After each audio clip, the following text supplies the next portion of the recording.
할렐루야, 안녕하십니까? 하나님께서 여러분 한 사람 한 사람을 사랑하시고 있습니다. 우리가 믿고 의지하는 하나님은 생명 주시는 하나님, 은혜 주시는 하나님, 상처 입은 영혼을 싸매시고 고치시고 치료해 주시는 하나님이십니다. 그 하나님께서 예수 그리스도 안에서 온 세계 만민들과 화해하셨습니다. 할렐루야.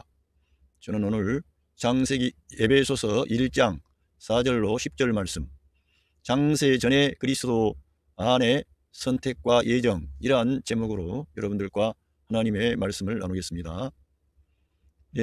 이 선택과 예정이라고 하는 이러한 것은 상당히 어렵고 복잡합니다. 또 하나님의 어떤 그런 계획 가운데 이루어지는 일이기 때문에 이러한 것은 우리 사람의 입장에서 다루기 어려운 것입니다. 이미 창세 전에 하나님께서 그렇게 계획하신 것을 사람이 그거를 명확하게 알기는 심히 어렵습니다. 그러면 이러한 선택과 예정에 관한 그런 문제를 알기 위해서는 성경 저자인 사도 바울이 어떠한 생각으로 어떻게 하나님의 말씀이 임해서 이러한 선택과 예정에 대해서 말씀하고 있는 것인지 우리가 그 바울이라고 하는 하나님의 종에 대해서 이해를 해야 됩니다.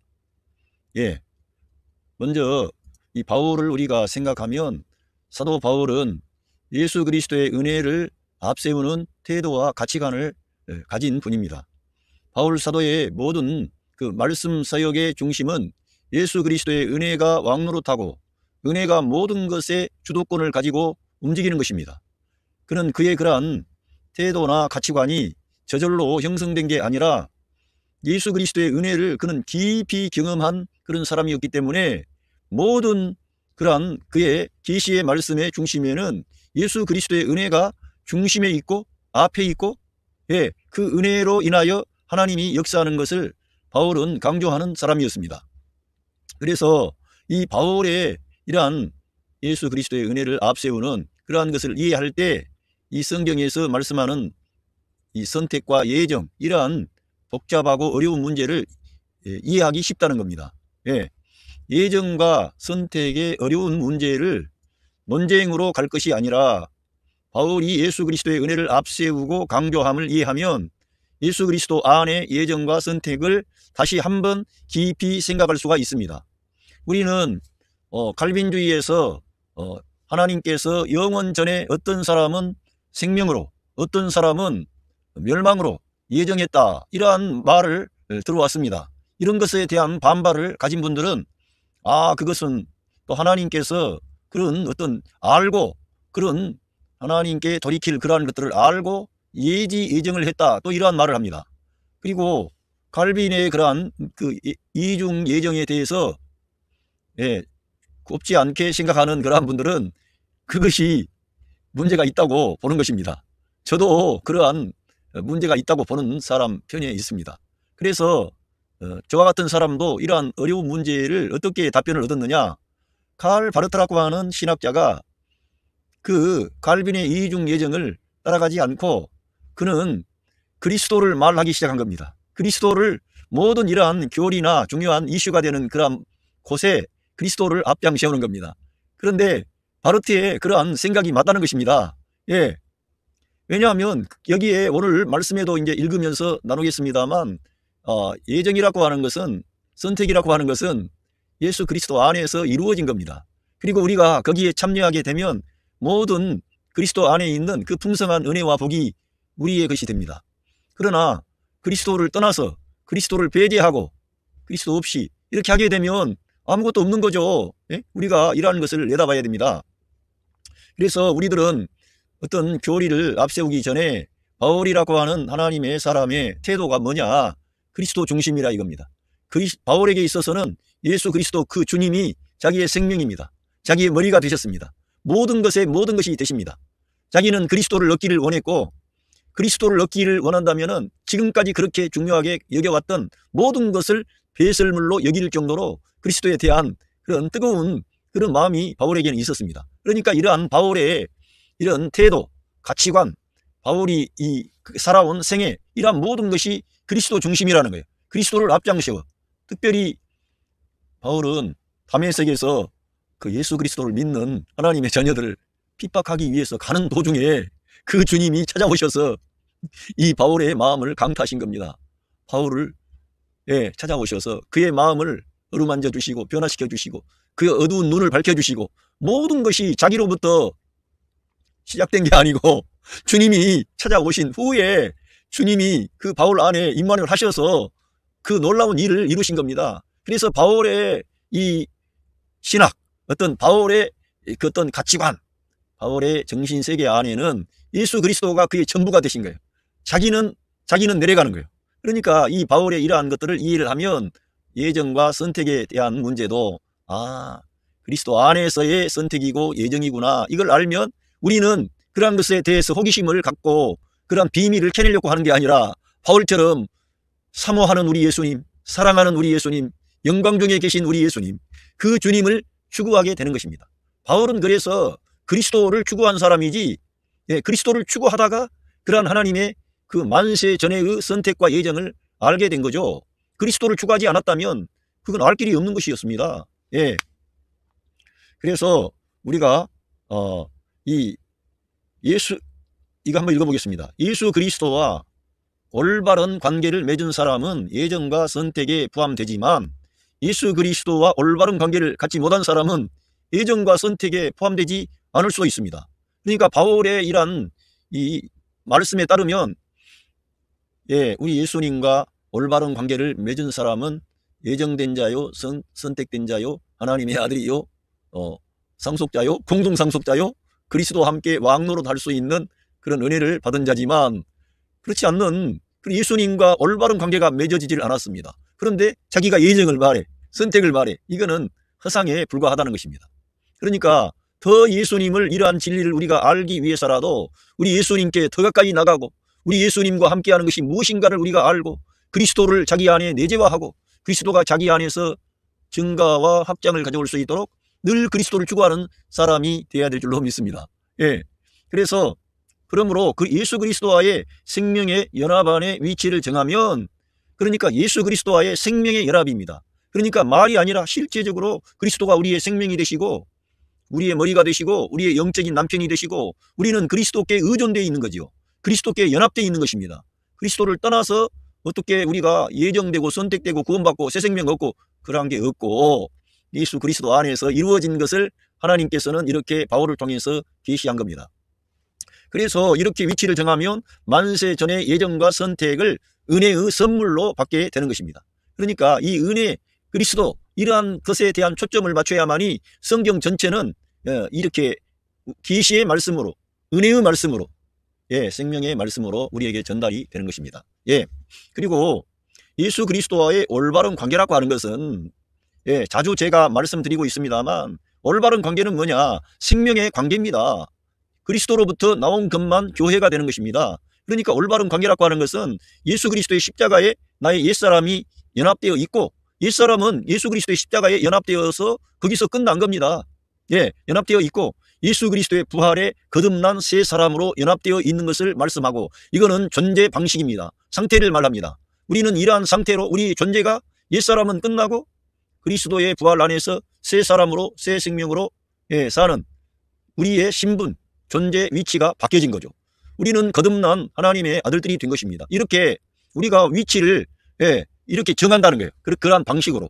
그리고 그 믿는 자 안에 생명 주는 영이신 성령 하나님이 그 사람의 마음의 왕자에 앉아 있는 상태를 말씀하는 것입니다.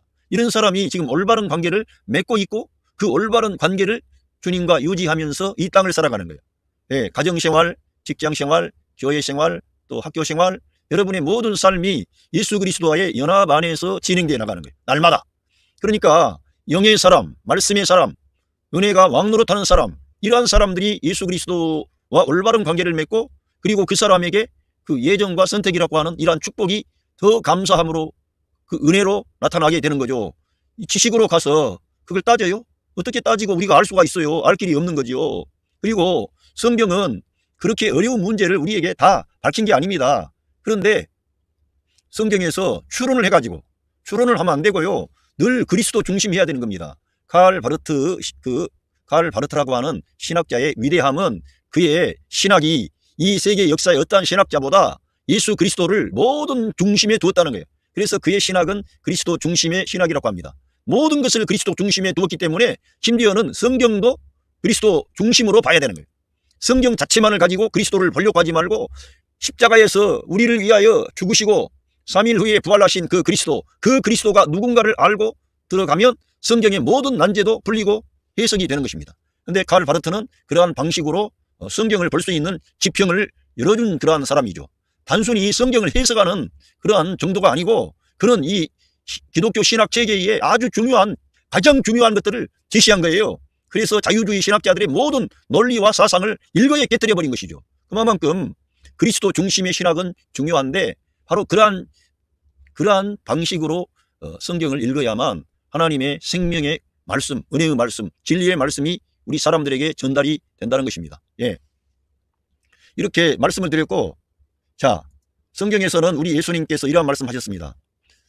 너희가 요한복음 15장 16절에 너희가 나를 택한 것이 아니요 내가 너희를 택하여 세웠나니 이는 너희로 가서 열매를 맺게 하고 또 너희 열매가 항상 있게 하여 내 이름으로 아버지께 무엇을 구하든지 다 받게 하려 함이라. 그러니까 선택의 문제는 우리가 주님을 선택하지 아니했음을 알 수 있습니다. 주님이 저와 여러분을 선택하셨습니다. 저와 여러분을 불러주셨습니다. 왜 이렇게 이 세상에 많은 사람이 있는데 왜 그 많은 사람들 중에 탁월한 사람도 있고 대단한 사람도 있고 유능한 사람, 아름답고 멋지고 정말 대단한 사람 많아요. 그런데 이 세상에서 못나고 가난하고 보잘것없고 초라한 인생인데 주님이 그 사람을 찾아와 주시고 만나 주셔가지고 은혜를 받은 거예요. 이거 알 길이 없는 겁니다. 알 길이 없는 신비로운 거지요. 하나님의 역사는 인간의 이성의 영역을 넘어서는 것인데 하나님은 이렇게 이 사람에 대해서 은혜를 베푸시는 거예요. 은혜를.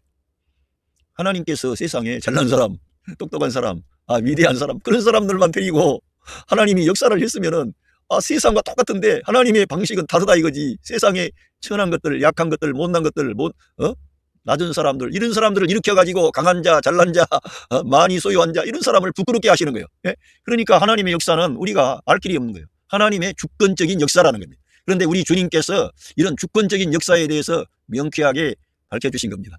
예. 예, 이거 말씀 다시 한번 바울을 이해를 해야만이 이러한 선택과 예정, 이러한 걸 우리가 알 수 있습니다. 로마서 5장 21절에 이는 죄가 사망 안에서 왕노릇한 것 같이 은혜도 또한 의로 말미암아 왕노릇하여 우리 주 예수 그리스도로 말미암아 영생에 이르게 하려 함이라. 그러니까 죄가 사망 안에서 왕노릇한 것처럼 은혜가 생명 안에서 의로 말미암아 왕노릇하는 거예요. 은혜가 왕노릇하는, 그래서 영원한 그러한 생명이 우리에게 주어지는 것입니다. 그러니까 사도 바울은 늘 은혜가 우리의 삶의 모든 영역을 지배하고 다스리고 모든 근원이 예수 그리스도의 은혜입니다. 우리가 그러니까 어떤 일을 하든지 은혜 아래서 우리가 행하는 거예요.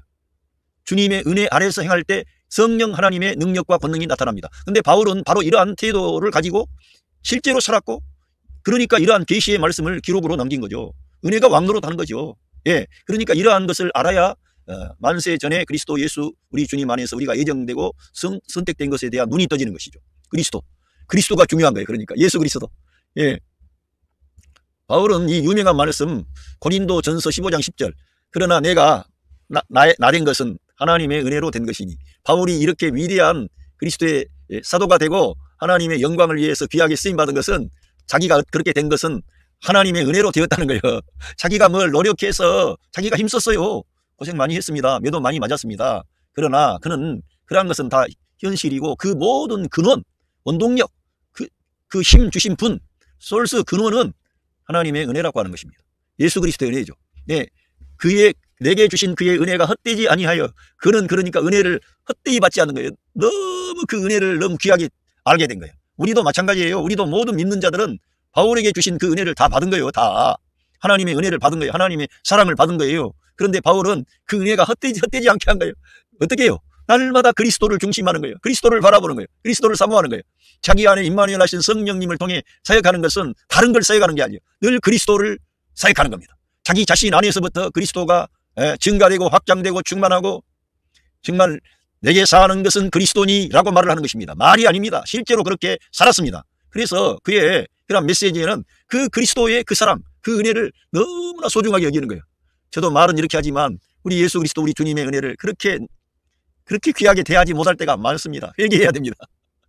그런데 바울은 그 그리스도의 은혜를 헛되이 받지 않는 거예요. 그래서 너희들은 그 은혜를 헛되이 받지 말라 이러한 경책을 주셨지 않습니까? 그런데 바울은 그 은혜를 귀하게 받아들이는 거예요. 귀하게.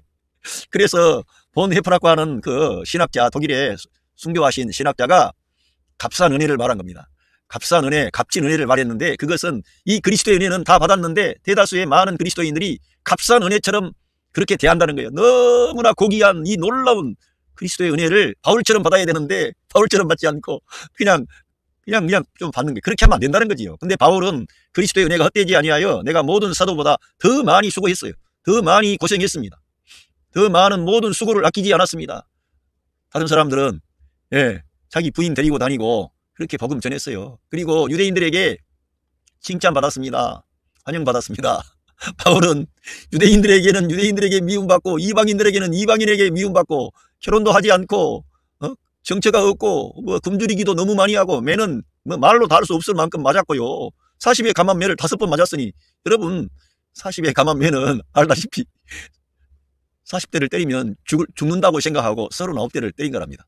그거를 5번씩 맞았습니다. 어떻게 되겠습니까? 돌로 맞았습니다. 그런데 돌로 맞아가지고 죽은 것처럼 그렇게 됐기 때문에 그 사람들이 내버리고 간 거예요. 죽은 줄 알고. 얼마나 돌로 피투성이가 되지 않았겠어요? 태장으로 3번 맞고 강도의 위험, 말로 다 할 수 없는 이러한 어려움들을 했어요. 수고 많이 했습니다. 그런데 바울이 뭐라 그럽니까? 내가 한 것이 아니요, 할렐루야. 이러한 정신이 어디에서 나옵니까?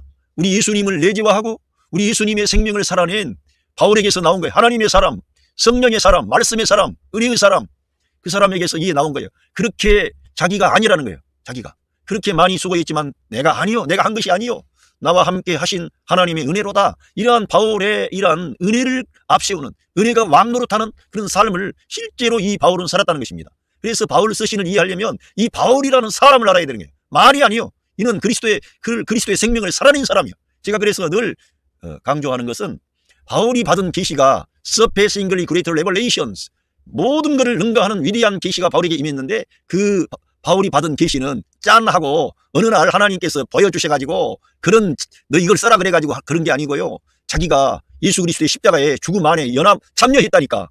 이 많은 고난과 어려움을 통할 때마다 예수님의 십자가를 생각하고 우리 주님은 만왕의 왕 만주의 주가 되시고 창조주 하나님이신 그분이 나 같은 죄인을 구원하려고 이 세상에 오셔서 내 죄를 걸머지고 내 대신 심판받고 형벌받고 저주받아 내가 가야 할 그 자리, 형벌의 자리에 우리 주님이 올라가셨구나.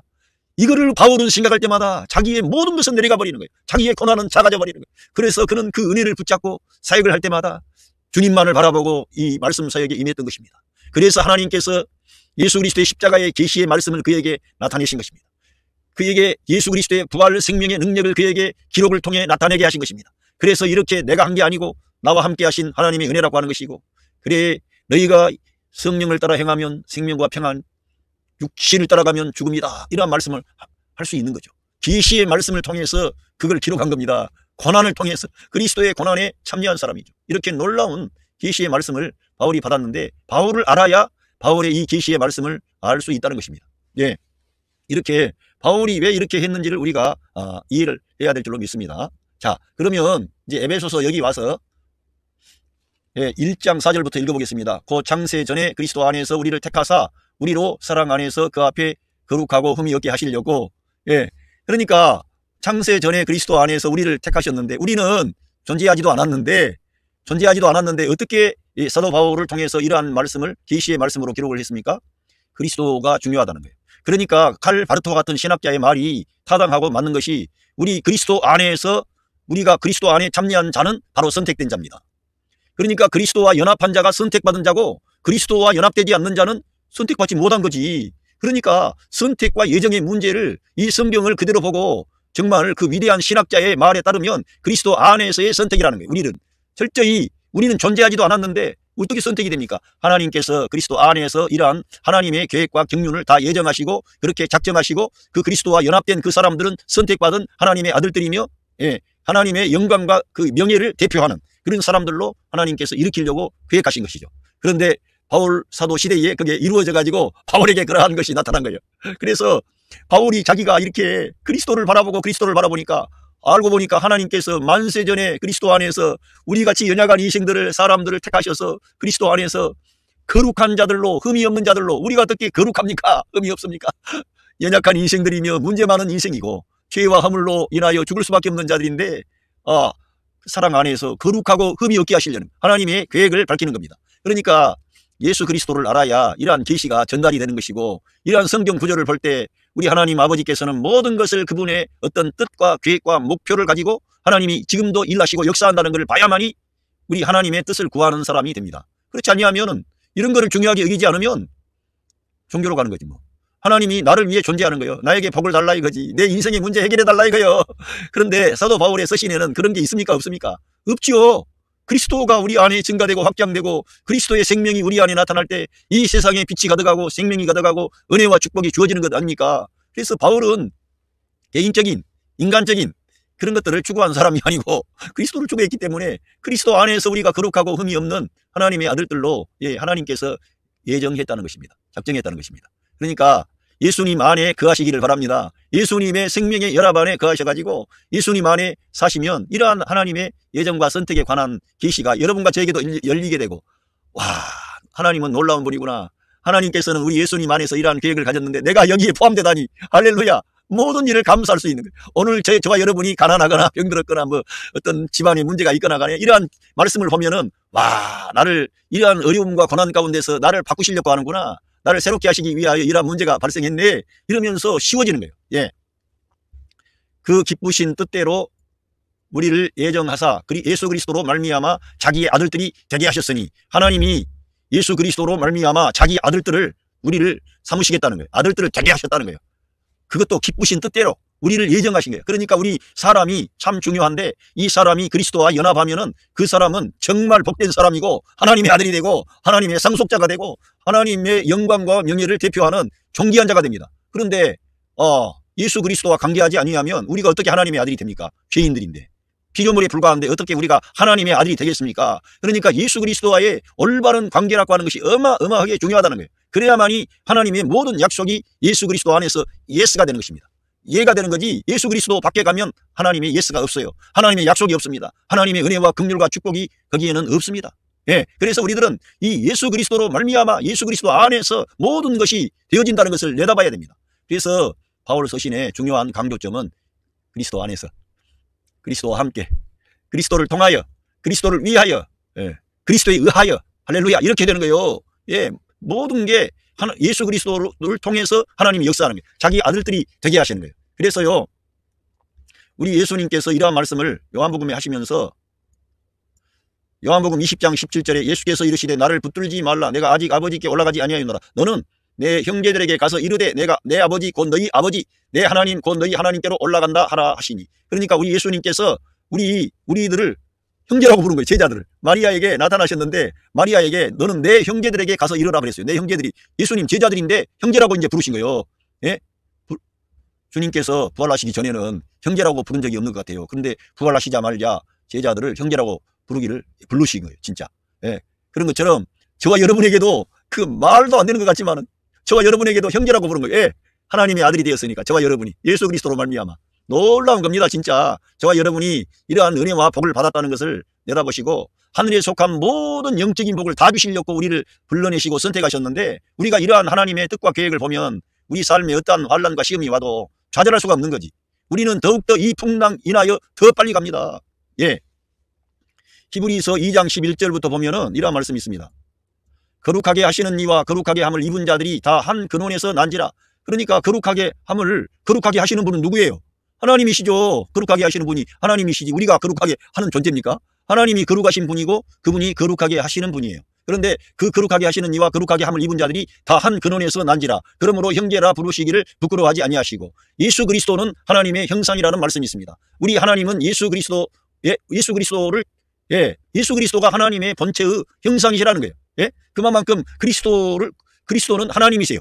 하나님의 형상을 가지신 그 하나님이 사람이 되신 거예요. 그런데 그 하나님이 거룩하게 함을 입은 자들을 다 한 근원에서 난지라. 그러므로 형제라고 부르기를 부끄러워하지 아니하신다는 거예요. 우리 주님이 사실은 창조주 하나님인데, 생명의 하나님인데 그분이 사람이 되셔가지고 찾아오시더니 이 죄인들, 이 무지몽매한 인간들, 주님을 사랑한다고 말은 하지만 다 도망가 버렸어요.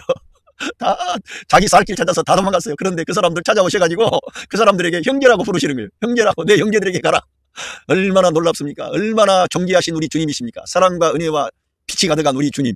그 주님이, 예? 우리 같은 연약한 인간을 형제라고 부르기를 부끄러워하지 않으신다, 이게. 왜 그렇게 하십니까? 저와 여러분 안에 임마누엘 하셔서 저와 여러분을 주님이 변화시켜서 하나님 아버지의 뜻에 합당한 사람으로 일으키시겠다는 거예요. 그래서 우리 주님은 우리같이 연약한 인생을 형제라고 부르기를 부끄러워하지 아니하신다는 거예요. 그러므로 이르시되 내가 주의 이름을 내 형제들에게 선포하고 내가 주를 교회 중에서 찬송하리라 하셨으며, 예, 또 다시 내가 그를 의지하리라 하시고 또 다시 볼지어다 나와 및 하나님께서 내게 주신 자녀라 하셨으니, 자녀들은 혈과 육에 속하였으며 그도 또한 혈과 육을 함께 지니심은 죽음을 통하여 죽음의 세력을 잡은 자 곧 마귀를 멸하시며. 그러니까 사람의 문제는 이 죽음의 문제였는데 하나님이 사람이 되셔서 이 죽음 안으로 들어가신 거예요. 그래서 죽음의 세력, 사망의 권세에 잡은 자 마귀를 거기에서 멸하신 거예요. 그의 권세의 무장을 해제해버린 거예요. 그리고 우리가 요한계시록에 가면 우리 주님이 내가 사망과 음부의 열쇠를 가졌다는 말씀을 하셨습니다. 아마 마귀가 이 사망의 권세를 가진 것으로 여겨집니다. 그런데 이 사망의 이 죽음의 세력을 잡은 자 마귀를 멸하신 거예요. 예, 죽음을 깨뜨려버린 거지. 주님이 부활하심으로. 할렐루야. 이렇게 우리 주님이 혈과 육에 속하셨다는 것이 너무 놀라운 거예요. 바울은 이러한 비밀을 하나님의 계시의 말씀을 통해서 그가 알게 된 거예요. 그리스도의 고난에 참여함으로 알게 된 거예요. 예, 또 죽기를 무서워함으로 한평생 미어 종로로 타는 모든 자들을 놓아주려 하심이니, 예, 확실히 전사들을 붙들어 주려 하심이 아니요 오직 아브라함의 자손을 붙들어 주려 하심이라. 아브라함의 자손은 이스라엘 민족만이 아니라 아브라함의 믿음의 계보를 따르는, 예, 모든 사람이 아브라함의 자손이 되는 거예요. 그러니까 아브라함은 모든 만민의 곧 그 하나님의 아들 예수 그리스도를 믿는 그 믿음의 사람들은 다 아브라함의 자손이 되는 거예요. 너무나 큰 은혜와 복을 하나님이 예비하시고 이방인 된 저희들, 약속이 없고 구원이 없고 그랬던 저희들에게 이 귀한 은혜와 복을 주셨습니다. 할렐루야. 예, 그러므로 그가 범사의 형제들과 같이 되심이 마땅하도다. 이는 하나님의 일에 자비하고 신실한 대제사장이 되어 백성의 죄를 속량하려 하심이라. 그래서 대제사장은 사람이었지 않습니까? 그와 같이 우리 주님은 그 모든 구원의 역사를, 예, 구속의 역사를 이루시고 하늘에 있는 지성소에 들어가셔서 대제사장이 되신 겁니다. 그래서 온 세계 만민의 죄를 대속하시고, 예, 우리를 위해 중보하시는 거죠. 할렐루야. 이처럼 우리 주님이 우리를 형제라고 부르셨다는 거예요. 거룩하게 하시는 분과 거룩하게 함을 입은 자들이 한 근원에서 나왔기 때문에 우리같이 연약한 인생들을 그렇게 비하하지 않고 형제라고 불러주시는 거예요. 얼마나 감사합니까? 여러분, 저 말씀을 통해 정말 이러한 진리들을 받아들이시기를 바랍니다. 진리의 말씀. 에베소서 1장 6절을 와서 이는 그의 사랑하시는 자 안에서 우리에게 거저 주시는 바 그의 은혜의 영광을 찬송하게 하려는 것이라. 그러니까 그 예정에 대해서 말했지만 결국은 그 하나님의 아들 예수 그리스도 안에서 우리에게 거저 주시는 거예요. 조건 없이 주시는 거예요. 선물로 주시는 거예요. 그 에베소서 2장에 가면은 이거는 하나님의 구원은 선물이라고 나와 있습니다. 행위에서 난 것이 아니에요. 하나님의 선물입니다. 하나님의 은혜입니다. 이거를 강조하고 그래서 그의 은혜의 영광을 찬송하게 하려는 거예요. 우리가 전혀, 물론 처음부터 이게 중요합니다. 하나님께서 저희들을 디자인할 때도 하나님의 아들 예수 그리스도가 원형이 되시고 우리를 창조하신 거예요. 그러니까 우리 예수님이 없이는 된 것이 없는 거죠. 우리의 중심은 그리스도예요. 그래서 그리스도를 보시고 우리들을 창조하셨어요. 그래가지고 처음부터 하나님은 저와 여러분을 하나님의 아들을 삼으려고 그런 거예요. 그래서 우리 안에 하나님의 생명을 주셔가지고 하나님의 아들들로 처음부터 일으키려고 그랬는데 사람이 하나님 그 생명나무로 가지 않고 생명나무 대신 그 생명나무로 가야 되는데 안 갔거든요. 그리고는 선과 악의 지식의 나무로 간 거예요. 그래서 그 역사가 아무튼 지연된 거예요. 그러나 주님이 이 땅에 오셔서 생명의 길을 활짝 여시고 바로 이제 우리에게 생명나무 대신 생명 대신 그 그리스도가 우리 안에 그의 영으로 와 계시는 거예요. 그래서 우리 주님의 말씀이 내 말이요 영이요 생명이라고 그랬습니다. 우리 예수님을 내가 믿고 영접한 사람에게는 성령님이 계시고 생명이 있는 거예요. 하나님의 생명이 들어온 거예요. 하나님의 아들이 된 겁니다. 진짜 하나님의 아들의 생명이 우리에게 주어졌기 때문에 하나님의 아들이 된 거지 그냥 우리가 그냥 하나님의 아들이 된 게 아니에요. 우리 안에 하나님의 아들의 생명이 들어온 거예요. 중요한 것은 내가 그리스도의 은혜를 우리가 앞세우고 그 사랑을 내가 믿음으로 받아들이면 그 생명이 자라게 되는 거예요. 그래서 바울처럼 우리 예수님을 대표하는 사람으로 하나님이 일으키시는 겁니다. 저와 여러분이 오늘 부족하지만 이러한 태도를 가지고 이러한 말씀을 늘 가까이 하고 읽고 정말 거저주시는 그 하나님의 그 사랑과 은혜를 찬송케 하려는 것이구나. 주님께 영광 돌리는 삶을 살고 그렇게 할 때 어떻게 됩니까? 여러분 주변에 있는 여러분의 가족들이 살아나는 겁니다. 여러분의 형제와 친척과 부모가 살아나는 겁니다. 이 하나님의 사랑과 은혜는 너무나 크고 놀랍기 때문에 정말 이 은혜를 우리가 찬양하고 감사하고 기뻐하게 되면 어둠이 떠나가고 가난이 그거 어떻게 할 수가 없어요. 질병도 떠나가게 되는 거예요. 질병도. 예? 우리가 이러한 무슨 은사운동하고 이런 게 아니라 정말 우리가 주님의 그 사랑과 은혜를 높이고 찬양하면 어둠이 떠나간다니까. 흑암의 권세가 떠나간다니까. 질병도 가게 되는 거예요. 하나님께서 특별하게 사도 바울은 이 계시의 말씀을 주셨기 때문에 그러한 방식으로 고난을 허락하신 겁니다. 그러나 우리가 진짜 이 진리의 말씀을 아멘하고 받아들이면 우리 삶의 모든 어둠이 떠나간다는 거예요. 실제적으로 하나님이 역사하시니까. 할렐루야. 그건 기복신앙이 아니고요. 우리 예수님을 추구하고 예수님을 중심에 두었는데 주님의 생명이 흘러나와서 그 하나님의 생명의 역사가 여러분의 삶의 모든 영역에 흘러가서 그렇게 축복이 넘치는 삶이 되는 거예요. 그건 기복신앙이 아니에요. 이 하나님의 은혜가 그렇게 왕노릇해서 흘러넘치는 거예요. 그게. 할렐루야. 그러니까 우리는 그 하나님의 은혜를 찬양하고 감사하고 믿음으로 나가야지. 이 은혜를 받았으면서도 은혜가 뭔지도 모르고 살면 어떻게 되겠습니까? 예수 그리스도만 생각하면은 우리 눈이 젖어 있어야 돼.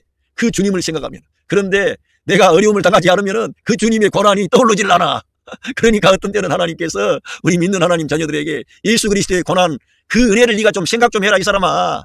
예? 이 조금 어려움 가지고 그 엄살 떨지 마 이 사람아. 우리 주님을 바라봐. 그렇게 하시려고 어떤 때는 조금 어려움도 허용하실 수도 있어요. 예, 왜? 모르니까. 예? 우리가 정말 그래서 바울 사도가 예수 그리스도의 죽음을 자기 몸에 걸머졌다. 두르고 다녔다는 거예요. 그러니까 예수님의 죽음을 걸머졌다는 것은 주님의 고난에 참여했다는 것입니다. 주님의 고난에. 예, 바울은 자기가 뭘 잘못하고 뭐 그래서 무능해서 그런 게 아니고요. 주님의 복음을 위해서, 교회를 위해서, 그리스도를 위해서 고난을 받는데 예수님의 고난을 이 허리에 몸에 딱 걸머쥐고 사역을 한 거예요. 왜? 그리스도의 부활 생명이 흘러나가게 하려면 그렇게 해야 된다는 것을 대원칙을 알게 된 게 바울 사도는. 그래서 사망은 우리에게 역사하고 생명은 너희에게 역사하느니라. 예수 그리스도의 십자가는 나에게 있는데 바울을 통해서 흘러나가는 그런 생명의 역사는 예수 그리스도의 부활 생명이 흘러가는 거예요. 그런 놀라운 역사가 그에게 나타났던 것입니다. 그래서 하나님께서 어떤 때 그런 방식으로 우리를 조금 어려움에 두실 수도 있어요. 할렐루야 합시다. 감사합시다. 그래서 우리는 에베소서 1장 7절 우리는 그리스도 안에서 그의 은혜의 풍성함을 따라 할렐루야 그의 피로 말미암아 속량 곧 죄사함을 받았느니라. 정말 우리가 이 죄사함 받아야 구원함이 있고 평화가 있고 자유함이 있고 죄로부터 해방이 돼야 돼. 그런데 우리 주님은 죄를 자기의 보혈로 깨끗게 하셔서 속량하실 뿐만 아니라 십자가 위에서 죄의 권세를 깨뜨리고 죄로부터 우리를 해방시킨 거예요. 왜? 죄의 값은 사망인데 죽음 안에 들어가야만이 죄가 그 대상이 끝났기 때문에 이제 더 이상 지배할 수가 없어요. 죽음만이 죄로부터 해방이 와. 그런데 우리가 죽으면 안 되니까 주님이 온 세계 만민 옛 창조 안에 있는 모든 것을 끌어안고 그 아담 안에 있는 옛 창조를 끝낼 때 저와 여러분이 거기에 포함돼서 끝난 것입니다. 우리 옛사람이. 그래서 죄로부터 우리가 해방된 거예요. 그래서 우리가 예수 그리스도와의 생명의 연합 안에 들어가면 죄로부터 해방이 돼가지고 죄가 여러분을 지배할 수가 없어요. 은혜가 왕노릇해. 그러나 영을 따라 행하고 말씀을 따라가면은 은혜가 왕노릇하는데 육신을 따라가면 다시금 죄가 등장해. 왜? 아직도 지금 옛 창조 세계가 있거든요. 이 사람의 플래시 육신 안에는 죄가 아직도 작동할 가능성이 있어요. 그래서 우리들은 늘 성령을 따라 행하고 말씀을 따라 행하고 예수 그리스도의 십자가에 우리 옛사람을 연합하고 예수 그리스도의 부활에 새 사람으로 연합된 방식으로 말하고 생각하고 표현하고 사시길 바랍니다. 그렇게 하면 여러분이 승리하는 생활을 하려고 해서가 아니라 승리할 수 있도록 되어져 버리는 거예요. 여러분 안에 임마누엘 하신 성령 하나님이 역사하셔서 그러한 승리가 여러분의 승리가 되게 하시는 거예요. 그러한 경험이 누적이 되면 될수록 성령을 따라 행하는 진리가 진짜 놀라운 비밀이구나. 이 거룩한 성화의 길이 여기에 있구나. 성령님의 역사네. 알고 보니까 성령님의 역사는 저 사람들 말하는 뭐 기적, 뭐 환상, 뭐 방언, 신유 뭐 이런 게 아니라 나를 바꾸시는구나. 나를 새롭게 하는구나. 은혜가 왕노릇하는구나. 할렐루야. 우리 예수님을 중심에 두는구나. 우리 예수 그리스도 우리 주님을 생명과 머리로 취하는 사람입니다. 그 사역을 하시려고 성령님이 임마누엘 하신 것을 경험하게 된다는 거예요. 계속적으로. 할렐루야. 그러니까 그 은혜의 풍성함을 우리가 경험하고 바울처럼 이렇게 가야 예정에 대한 것, 선택에 관한 것 이해할 수가 있습니다. 여러분이 예수 그리스도 안에서 예정되고 선택되었습니다. 하나님께서 그렇게 하셨습니다. 그런데 여러분이 그 예수님 믿는 것을 뒷전에 두면은 그런 게 흐려지는 거예요. 그래서 예수님을 믿는 믿음에서 흐려지게 되면은 이러한 예정이라든가 선택이라든가 이런 것이 흐려지게 되고 이제 이 논쟁으로 들어가고 그렇게 되는 거예요. 여러분 그렇게 하지 마시고 예수 그리스도를 여러분의 삶의 중앙에 중심에 두시기 바랍니다. 그 은혜가 왕노로 달 수 있도록 늘 주님의 십자가 사건을 떠올리세요. 그 은혜는 과거의 사건이 아니고 오늘 현재의 사건입니다. 예, 그 은혜가 왕노릇해야 되니까 그 십자가의 은혜 나를 위해서 그 십자가 위에서 내 대신 심판받고 형벌받고 저주를 받아서 하나님의 그 준엄한 심판을 다 받으셨어요. 하나님의 사실 버림을 받으신 거예요. 대신 그 대신 거기에는 양면이 있는데 하나님의 율법의 의로운 요구를 이루시는 대속의 제물이었기 때문에 그래서 우리 주님은 죄가 없고 죄의 문제를 해결하심으로 죄값을 완벽하게 지불하심으로 살아나신 거예요. 합법적으로. 그리고 마귀의 권세를, 사망의 권세 잡은 자를 멸하시고 그 죽음 안에 가셔서 직면하신 거예요. 사망의 권세 잡을 사실은 그 안에 들어가신 것은 그 사망의 권세 잡은 자 그 안에서 깨뜨려야 돼. 그 안에서 깨뜨려버리고 그 권세를 깨뜨려버리고 3일 후에 부활하신 거예요. 불멸의 생명, 하나님의 생명, 신성한 생명, 부활의 생명, 새 창조를 가져온 그 하나님의 위대한 그 영광스러운 생명을 나타낸 거예요. 그 생명이 우리에게 주어진 겁니다. 얼마나 놀랍습니까? 이렇게 우리들은 예수 그리스도의 이 십자가의 구속의 은혜를 과거의 사건이 아니라 현재의 사건으로, 오늘의 사건으로 적용하시라 이겁니다. 그런데 우리가 어려움 안 당하면 십자가의 은혜가 안 떠올라. 그러니까 어떤 때는 하나님이 그걸 허용하신다는 거예요. 예. 예, 이는 그가 모든 지혜와 총명으로 우리에게 넘치게 하사, 할렐루야, 그 뜻의 비밀을 우리에게 알리신 것이요 그의 기뻐하심을 따라 그리스도 안에서 때가 찬 경륜을 위하여 예정하신 것이니 이 비밀을 우리에게 알리셨다는 거예요. 예? 그리스도 안에서 비밀이 그리스도의 몸에 지체가 된다는 것입니다. 아니 우리가 어떻게 하나님의 아들들이 되고 하나님의 아들, 창조주 하나님이신 그분이 사람 되어주신 것만도 고마워, 우리를 구원해 주신 것만도 고마운데 우리를 형제라고 부르기를 부끄러워하냐 하시는 거예요. 우리가 제냐간 인생들 얼마나 놀랍습니까? 여러분 그때 한번 제자들 생각해 보세요. 제자들요 다 마음은 원이었지만은 육신이 약해서 그 현장을 떠나버리고 심지어는 수제자였던 베드로는 주님을 은극결에 3번이나 부인한 사람이요. 그런 사람들을 찾아오셔가지고 그 사람들에게 네 형제에게 가서 이 말을 해라고 주님 말씀하신 거예요. 그리고 이 구약 성경 말씀에 이미 예언되어져 있었습니다. 그런데 우리 주님이 직접 그 예언의 말씀을 이루셨고 그 말을 지금 직접 하시는 거예요. 그래서 바울 사도도 히브리서에서 이렇게 거룩하게 하신 그 하나님과 거룩하게 함을 입은 자들이 한 근원에서 나왔기 때문에 형제라고 부르기를 부끄러워하지 아니하신다는 거예요. 할렐루야. 우리 예수님 이름 부르세요. 그리고 I am in the spirit. I am in the spirit. 엄청 중요합니다. 이거를 여러분이 구원받은 하나님의 자녀들이고 성령님이 여러분 안에 계시기 때문에 여러분의 존재 방식을 I am in the spirit. 나는 존재합니다. 영 안에서 나는 존재합니다. 그 영, 생명 주는 영, 그리스도의 영, 할렐루야, 하나님의 영, 성령 하나님이 여러분 안에 계시는 거예요. 그분 안에서 우리는 존재하는 거예요. 그래야만이 우리가 이 은혜가 왕노릇하는 거예요. 그래야만이 모든 하나님의 말씀의 세계, 은혜의 세계 안에 들어가면 자유함이 있고 평강이 있고 감사가 있고 축복이 있습니다. 예, 이렇게 해서 이 구절이 있고요.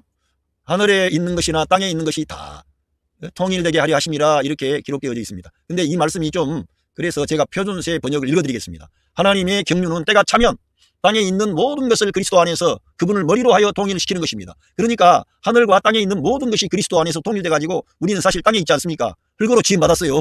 그래서 하나님의 생명의 호흡이 들어와서 이 땅에 살았는데 우리가 죄를 범하여 하나님을 떠나 있었습니다. 그런데 하나님께서는 거기에서 여자의 후손을 말씀하시고 하나님의 아들이 때가 참에 여자의 몸에서 나오신 거예요. 여자 후손이죠. 창세기 3장 15절에 있는 예언의 말씀을 우리 주님이 성취하신 것입니다. 그리고는 하늘과 땅이 만나는 거예요. 우리 예수님 안에서 만나는 거예요. 하나님과 우리 사람이 만나는 거예요. 그리고 하나님의 생명을 우리에게 주셔가지고 우리가 하나님의 아들들이 되는 겁니다. 이러한 것은 우리 은혜의 선물로 주어지는 거예요. 우리가 뭘 따낼 수 있는 게 아니에요. 그래서 우리 기독교의 참 진리는 생명의 역사다, 은혜의 역사다, 하나님의 역사다. 이렇게 우리는 인간의 행위로 들어가지를 않아요. 들어갈 수가 없어요. 하나님이 다 해주신 거예요. 선물로 우리에게 주시는 거예요. 그래서 하나님의 경륜이 때가 차면은 하늘과 땅에 있는 모든 것을 그리스도 안에서 통일되게 하시려는 거예요. 그분을 머리로 해서 그분 안에서 하나가 되는 거예요. 그러니까 교회도 이러한 방식으로 역사해야 됩니다. 교회 사역도. 그래서 예수 그리스도를 중심으로 해서 하나님과 사람이 만나고 하나님의 것이 사람 안에 들어오고 사람은 하나님께만 영광 돌리는 거예요. 그래서 바울처럼 나된 것은 하나님의 은혜로 된 것입니다. 할렐루야. 오늘 이 창세 전에 그리스도 안에서 예정과 선택에 관한 제목으로 말씀을 전해드렸습니다. 예정과 선택은 논쟁이 있고 많은 어떤 어려운 문제가 있습니다. 왜냐하면은 우리 사람이 존재하기도 전에 우리 하나님께서 예수 그리스도 안에서 우리를 선택해서 하나님의 그 아들들을 우리를 삼으시고 흠과 티가 없는 거룩하고 흠이 없는 그런 하나님의 아들들을 하나님이 작정하고 계획하고 예정했다는 것입니다. 그런데 이러한 것을 우리가 이해하기 위해서는 정말 예수 그리스도를 중심으로 하고 은혜를 앞장 세울 때 이러한 것들이 이해가 되고 해석이 된다는 것입니다.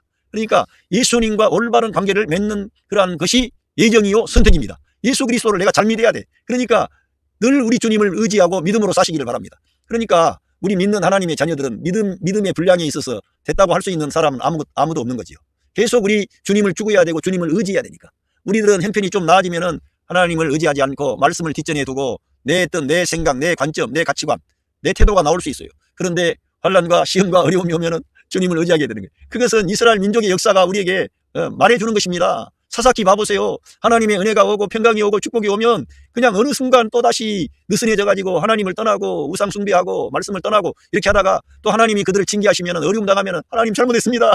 우리를 긍휼히 여겨주세요 해가지고 또 하나님께 나가. 그러다가 또 반복해. 이렇게 반복. 우리 인간의 모습을 말하는 거예요. 그런데 그렇게 우리 인간은 연약하다는 거예요. 그런데 우리 주님이 오셔서 다 이루어 주시고 그 모든 구원의 역사를 다 이루시고 우리 믿는 자 안에 생명 주는 영으로 오셔서 우리 안에서 역사하신다는 겁니다. 그러니까 하나님의 아들 예수 그리스도를 믿는 것이 하나님의 일인 것입니다. 하나님의 아들을 믿어야 하나님의 일이 되고 하나님의 뜻이 이루어지고 하나님의 역사가 이루어지는 것입니다. 왜? 그렇게 해야만이 하나님의 말씀이 여러분의 가정의 삶의 현장에서 이루어지기 때문에 이 하나님과 땅에 있는 이 사람이 만나고 하나님의 그 신성하고 놀라운 거룩하고 흠이 없는 완전한 그런 하나님의 것들이 우리 사람을 통해 나타나게 되는 거예요. 그런데 그 모든 중심에 누가 계세요? 우리 예수 그리스도 우리 주님이 계시는 거예요. 그런데 이 사역을 누가 이렇게 제대로 감당을 했어요? 사도 바울이 했다는 거예요. 그러니까 사도 바울이 이러한 중요한 사역을 감당을 했기 때문에 우리들은 이 바울 사도의 사역으로 들어가야 되고 그렇기 위해서는 이 바울 서신을 집중적으로 읽어야 되고 할렐루야. 그렇게 할 때 여러분과 저에게 승리하는 삶이 나타나게 되는 것입니다. 능력이 아니라 여러분 안에 계신 임마누엘 하신 성령님의 역사입니다. 할렐루야. 여러분 가정의 삶의 현장에 하나님의 그 크신 사랑과 은혜와 축복하심이 함께 하시고 있습니다. 감사합니다.